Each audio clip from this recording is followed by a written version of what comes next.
This summer, I slowly crashed out.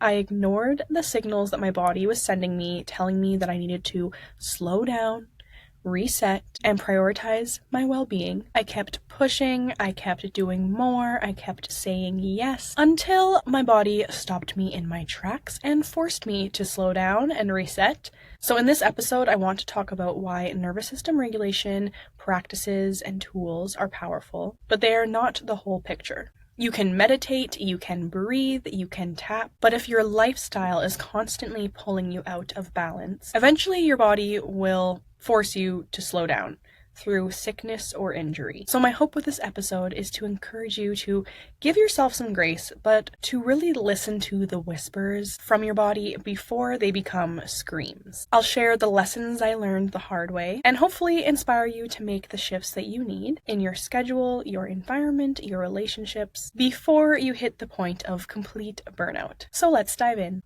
Welcome to Ebbs and Flows with Erin. In this show, we're getting real about navigating the ups and downs of life together.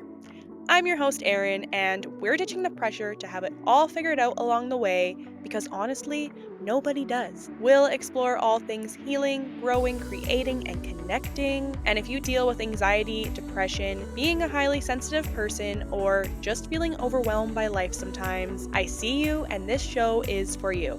My intention with these conversations is simple: to leave you feeling empowered, validated, and most importantly, reminded that you are never alone, no matter where you're at on your own journey. Learning that we all have the power to heal genuinely changed my life. And the best part, healing does not have to be complicated. The smallest changes really can make the biggest impact, and it can be joyful, fulfilling, and something that we do together. So join me in getting real about what it means to heal. Thank you for being here, and now let's get into it. Hello, beautiful humans.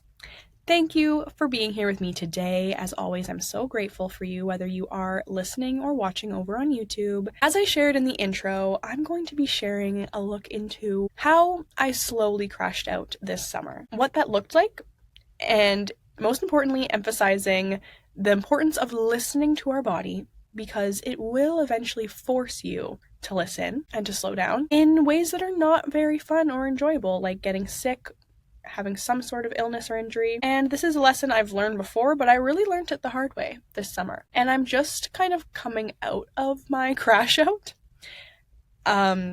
It felt like the biggest feat in the world to even think of sitting down and talking on this microphone for the last couple of weeks, just in the state I was in. So I am proud of myself for being here today, and I'm excited to get back to the podcast. My next episode is my 1-year anniversary of the podcast, so I'm excited to be back. But I did want to share about what I've experienced throughout this summer in my crash out, because I want to be transparent, especially because I talk about nervous system regulation and all the tools that help me to better my overall health and wellness. But the fact of the matter is, I still learn lessons the hard way. I still need all the reminders. I still have to remind myself of the things that I have already learned before. Because that's life. It's the ebbs and the flows, as we say. And I want to be transparent. And I think that in general, the energy in the world is really chaotic and heavy, and it has been for the whole summer. And I posted a story sharing about this the other day on Instagram, and I am reassured that this is a universal feeling. I mean, we're all experiencing it in different ways, I'm sure, but I've never had so much interaction with a story of people relating to struggling with what they're feeling, experiencing, crashing out, the energy in the world being really heavy to deal with. So yeah, I want to talk about this because it's real, and I think it could be relatable, and we can always use a reminder to listen to our bodies. And that is what I was given. A very strong, unenjoyable reminder to listen to my body, because I know better. So let's rewind to June.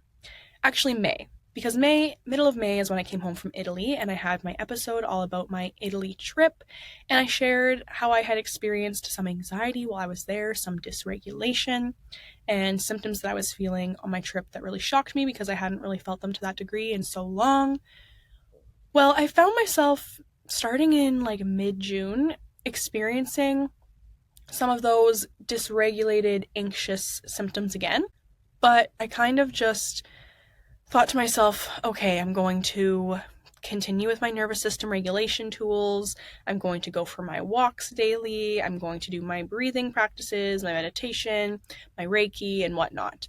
But my summer was jam-packed between work and responsibilities, and then just commitments and events on every single weekend. It was a very busy summer. And it was really strange because some days I'd feel symptoms of anxiety and dysregulation with intrusive thoughts, or like my heart racing, or feeling nauseous or dizzy or shaky. But at the same time, I felt like I had a lot of energy, if that makes sense. I could literally feel heightened energy running through my body.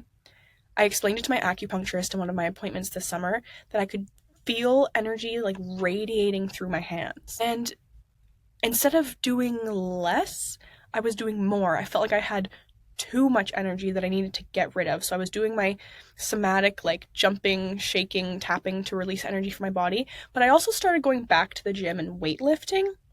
And I haven't really done weightlifting in a while. I was more so doing like Pilates, HIIT, yoga workouts for the last few years. And in this time period, I started going back to the gym and weightlifting. So I was kind of just telling myself that I needed to do more to release the excess energy I was feeling, which at the time made sense in my brain to me. Also, throughout this whole time, I was not sleeping well. And I've typically been someone who, even if I struggle to fall asleep, I'm asleep until my alarm goes off in the morning and could probably sleep even longer.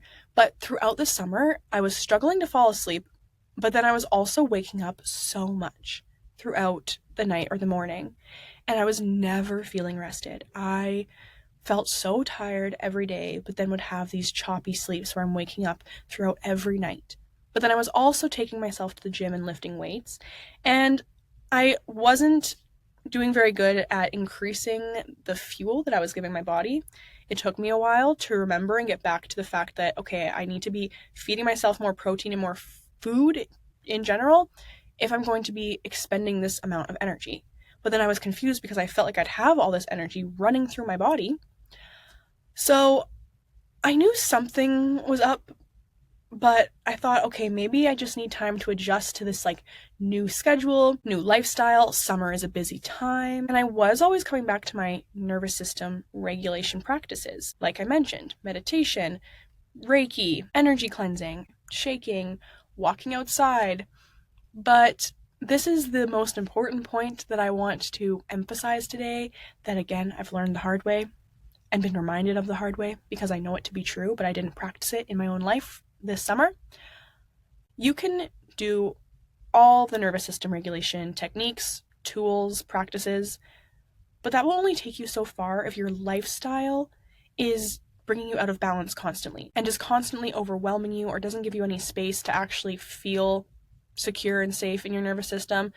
You can do the breathing, the meditating, all the things, but creating your lifestyle, your environment, your responsibilities, your schedules, your relationships, creating safety, because nervous system regulation all comes down to safety and feeling safe and secure.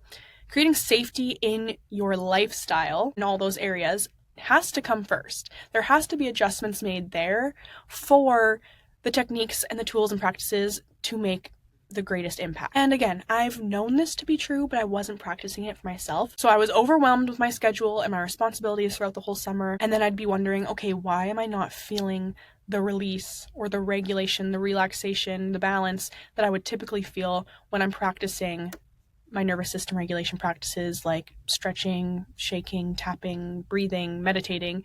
And maybe they'd bring relief for a little bit, but I'd be right back to where I was, not sleeping well, feeling anxious, feeling overwhelmed. But again, I just continued to push through. And it came to a point where the first week of September, I completely crashed out. I woke up on a morning, I had no voice. I had the achiest body. My bones and my muscles were so achy. I had zero energy. I literally did not have the will to get out of bed for 48 hours. I only got out of bed to have Epsom salt bath or a hot shower because it felt nice, or I'd like force myself to make a smoothie.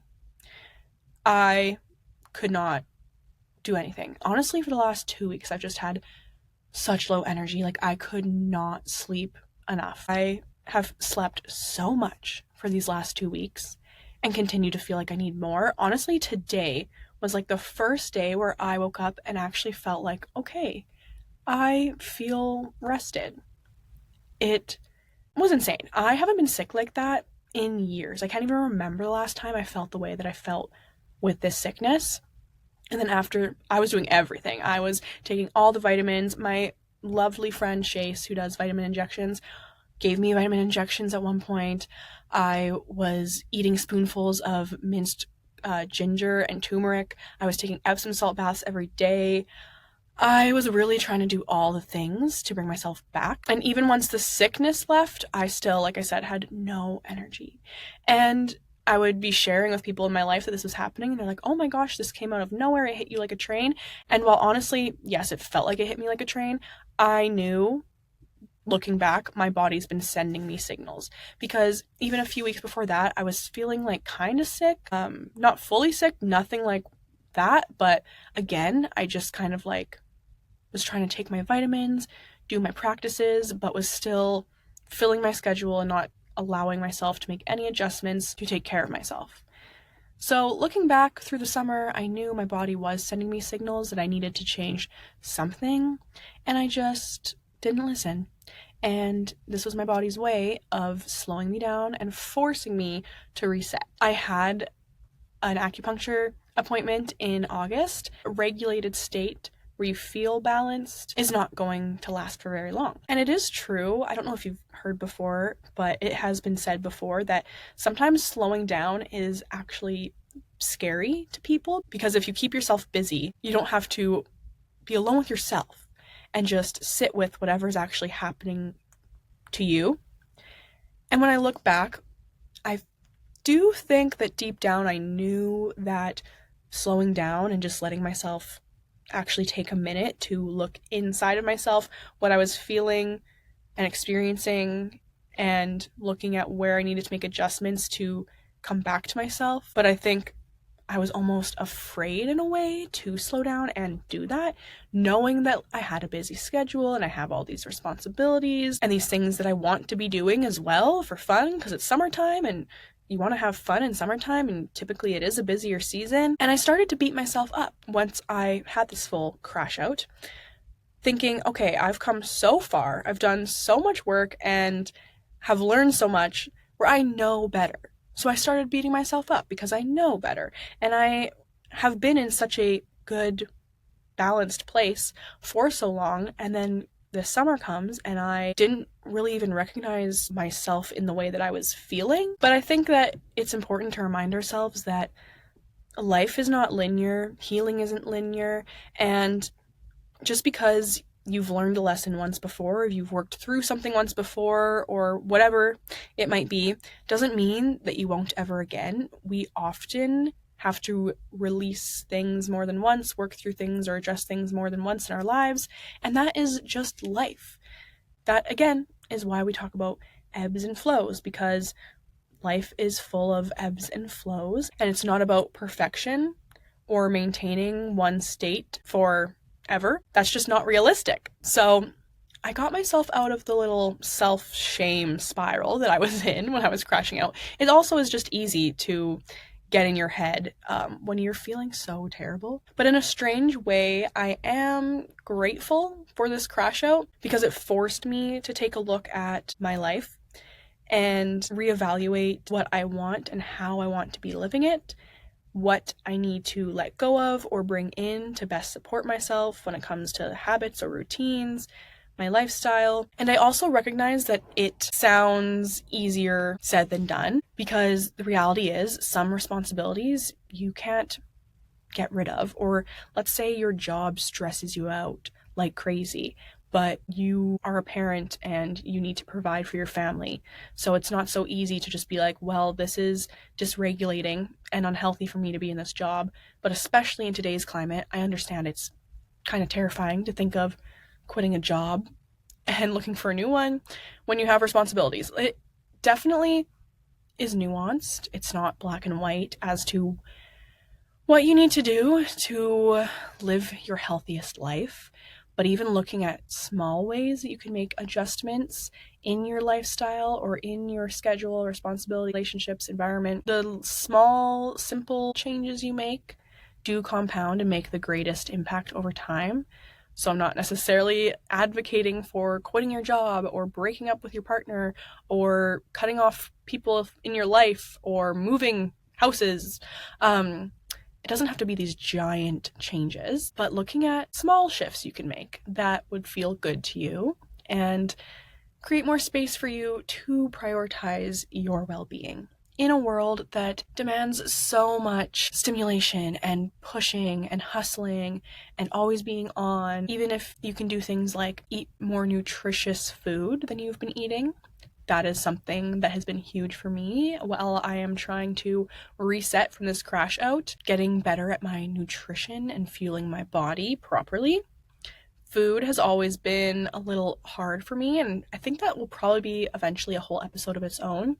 I think for all of us who grew up in the era of there was always some sort of fad diet and all of the tabloid magazines and TV shows and like the whole culture of being skinny or like fat shaming. I don't know. I feel like food is so hard for so many people for so many reasons, and it's not really talked about, but it's very communally experienced. And it might sound silly or simple or easy, but just feeding yourself more and maybe better food is a shift that you can make that will help to your body to in your nervous system to feel more safe when it comes to working out and exercising, looking at what workouts and exercise actually feel good for you. If you are in a job that really stresses you out and feels unhealthy, because when you are chronically stressed, it is unhealthy. It creates illness in your body and your mind. But if you're really stuck in that job, looking at little things you can do to give yourself more space to regulate or prioritize yourself, even if it's micro breaks throughout your day. You can set a timer.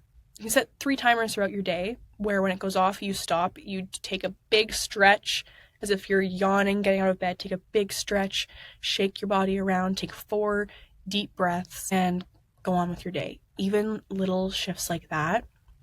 And looking at if there are responsibilities that you can let go of or adjust to be less of a burden on your mind and body, because a lot of the time we do feel like there's so many things that we have to do or have to do a certain way that when we really look at it, we might be putting that pressure on ourselves, and there might be space to adjust. And when it comes to your relationships, if there are relationships that are very stressful to you and your mind and body, maybe it's not cutting people out of your life entirely, but it's setting some sort of boundaries in your relationships, and boundaries are healthy for you and the other person. Even if the other person may not receive the boundaries well in the beginning, they're always healthy for both parties, because a healthy you is the best thing that you can be in any relationships in your life.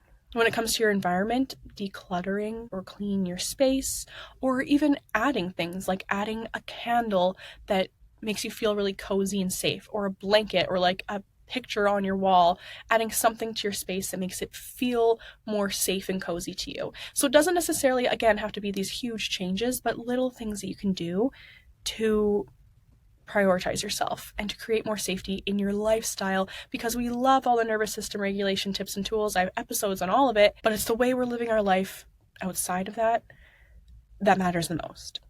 That's going to make regulation and living in a healthy, balanced way sustainable. So I'll definitely keep you guys updated, because today is the first day that I truly am feeling like I am coming out of the woods of my crash out, where I have energy and motivation to do anything, and I'm feeling myself coming back online, feeling my spark coming back, if you will. And yeah, I will keep you guys updated on what it is that I've been doing that brings me back to myself. Like I said, right now I'm focusing on nutrition, moving my body every day, and releasing certain responsibilities that do feel more overwhelming than anything to me and that don't light me up in any way. Because if you know anything about human design, which I'd love to talk more about, I'm not an expert, but I would love to talk more about it. I'm a generator. That is my design type, and we are meant to live our life every day doing things that lights us up, and that is supposed to bring us to our greatest purpose and progress and success and abundance. And that's a hard one for me sometimes, because I think most people feel this way, but usually you feel like you have to do all the shoulds in life. I should be doing this, I should be doing this, I should be doing this, and doing things that make sense to others or seem like you should be doing them. And my biggest lesson, I think, right now is to listen to my intuition when it comes to the shoulds. And what shoulds can I cut out and see what difference that makes in my life. And spending less time with screens and stimulation is another big one for me. I was doing so well at this, and then I think that was another way I started to distract myself throughout this summer, was just constantly either listening to music or podcasts or watching shows or whatever. I always had something playing, and especially as a sensitive person, that is overwhelming and overstimulating on another level. Again, even when you're doing your nervous system regulation tools and techniques and releasing and calling your energy back, when you're constantly taking in stimulation, it's dysregulating. So that's another thing I'm getting back to on my reset. Less stimulation, doing one task at a time, doing things without having to have music or a podcast or show playing at all times. Yeah, that's another thing. I'm trying to think of all the things. I also started taking microdoses of mushrooms, or I don't even know if they're considered microdoses, but it's functional supplements. The company's called It's Good Livin', and I learned about it from Ashley, who was a facilitator at our July Women's Wellness Retreat. And she had been sharing about these products. And again, while I was experiencing my slow crash out before I fully crashed out, I thought to myself, I need to look into this, because I once before in my life, when I was first coming off of Effexor, I was microdosing mushrooms, and I really do think that that played a huge role in me being able to live day to day with Effexor withdrawals, because this was before I did the bead counting method, and the withdrawals were debilitating. But when I was microdosing, I found it much more doable. But anyways, long story short, I ended up ordering 2 different supplements. So one is called Shine, and I take it in the morning, and everything that's in it is designed to lower your cortisol levels and nurture your nervous system. And then the second supplement I ordered, you take before bed, and it's called Deep Dream, and it is designed to help you sleep better. It's not something that you take where you're going to feel like a groggy or sleepy effect, but it's going to help you have a deeper sleep. And I've been taking those now for just over a week. I mean, I've been sleeping better. I do find that my cortisol levels are lower, and I've been experiencing less anxiety than I was for a long time there. So that's something I'm doing as well. I'm taking all my vitamins every day, which I was doing throughout the whole summer. So again, just another sign that you can take the vitamins, the supplements, do the practices and tools and whatnot, but you have to create safety and space in your lifestyle, because we have to live. You have to work. Well, if you don't have to work, I love that for you. The majority of the time, you have to work. You have to show up in relationships in your life. You need to connect in life as a human. You have to take care of your space. You have to take care of your body. There's a lot that you have to do, and you can't just live in a world where you're doing breath work and meditation and stretching and walking all day every day. So it's most important to support ourselves in the way that we're living our real actual lives. That is the great lesson that I have learned the hard way recently, and I hope that something in this episode has been relatable or valuable to you. I know this one is really mostly me yapping about my experience over the summer, but I'm hopeful that it reaches who it needs to reach. And most hopeful that you give yourself grace if you can relate to any of this, and we can always restart and reset at any time. It's hard to remember sometimes without beating yourself up and feeling like, why am I here and why am I doing this and why do I feel this way and how did I get here? Trust me, I've been in the rumination spirals many a time before. But the truth is, all that really matters is the present moment and what we do with it. And we can always change and we can always reset and better days will come. We will be in the ebbs and we will be in the flows again. So yeah, I'm trying to think, feeling a little, it's been a couple weeks since I've recorded something, so I'm feeling a little bit off my game. I don't know if I mentioned this yet. We are in eclipse season. I mentioned this on my story that I shared about this episode. We are in eclipse season, and eclipse season is about doing less. That is what I wanted to say. Eclipse season is about doing less. Doing less is the best thing we can do for ourselves at this time especially. And eclipses are all about, there's a lot of fear-mongering around them. I don't think there should ever be fear-mongering around anything astrologically. It's not about being afraid. But the energy is just very much that it's going to do what it's going to do. It's going to remove things it needs to remove for your highest good. It's going to bring things into your life that it needs to bring in for your highest good. Endings are going to happen, beginnings are going to happen, but it's not about you trying to do more to make these things happen or make big moves. It's kind of just about being aware and creating space to allow the universe to do what it needs to do for you. And it's not always going to feel good. Hence my crash out that has felt fucking terrible. But I know it's for my best. And yeah, also, we all know the energy in the world right now. We know the state of the world. It's scary, it's heavy, it's dark. And you're not alone in struggling with that. That alone, just simply having to deal with what's going on in the world, socially and internationally, that in itself is enough to make a person struggle. So you're not alone right now. Just know. I shared a story today from, I think, the Spirit Daughter, You're Not Crazy, it's eclipse season, and that really just sums it up. It's a wild time right now. But yeah, take this as your sign to do less and be okay with that because it's what you're supposed to be doing. So I hope that you are able to find space to do less and allow yourself to be and know if you can relate to crashing out or struggling or just feeling off. Whatever it might be, you're not alone, and it's not going to last forever. I promise you. We're in this together. We all have a lot more in common than we even think. We just might not really share about it or talk about it very much. Okay, I think that's it for now. I appreciate you listening, and I would love to hear from you guys. I will keep you posted on my reset post crash out. And if you are someone that I have not responded to or something, I love you and I'm sorry. And I'm getting back to being more present in connection. And yes, thank you for being patient. I will talk to you guys next week. I'm sending a lot of love and gratitude your way. Bye-bye.